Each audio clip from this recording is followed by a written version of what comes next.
berdebulah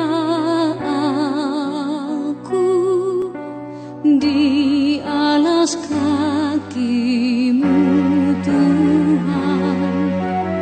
Hauskan titik embun sabda penuh ampun. Layak aku tengada menatap wajah-Mu.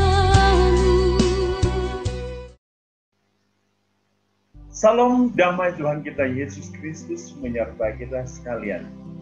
Semoga kita semua dalam keadaan sehat walafiat.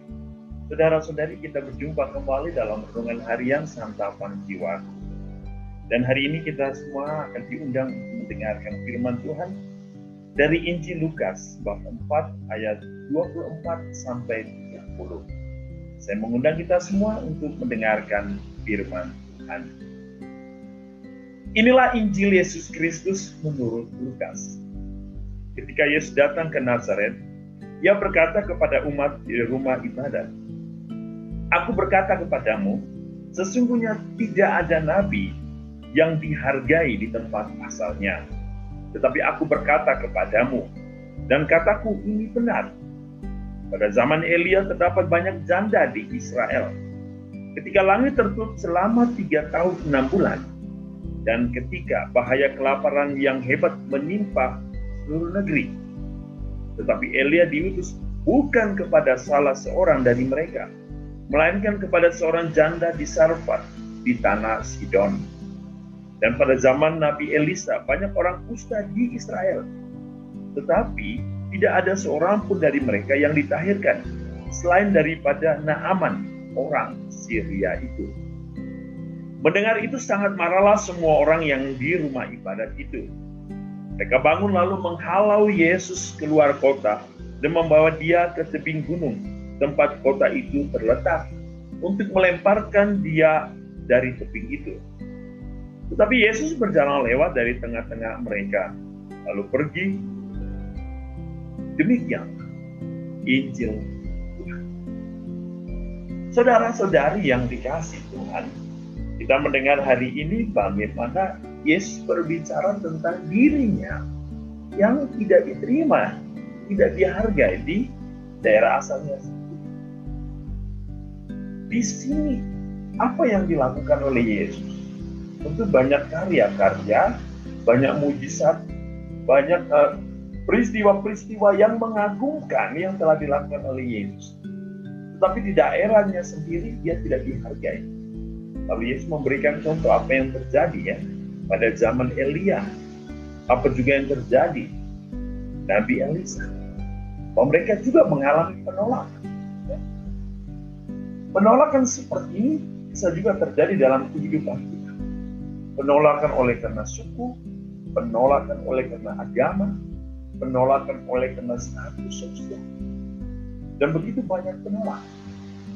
Tetapi apa yang terjadi di sini? Sesungguhnya bahwa mujizat tidak pernah terjadi. Dan Yesus tidak melanjutkan karyanya. Saudara-saudari yang dikasihi Tuhan, mujizat akan dirasakan, akan dilihat, akan senantiasa terjadi pada diri seseorang ketika seseorang mau membuka dirinya kepada Allah dan kepada Allah, mau menyerahkan hidupnya secara total kepada Allah, yang membiarkan rancangan Allah terjadi dalam hidupnya. Dan tentu proses ini harus dimulai dengan yang kita sebut dengan pertobatan.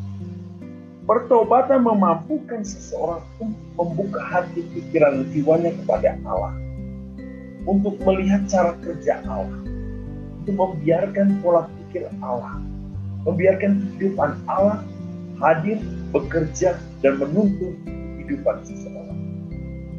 Masa prapaskah adalah masa yang tepat untuk memperbaharui, membuka diri kita agar kita mampu merasakan keagungan Allah yang terjadi dalam hidup kita.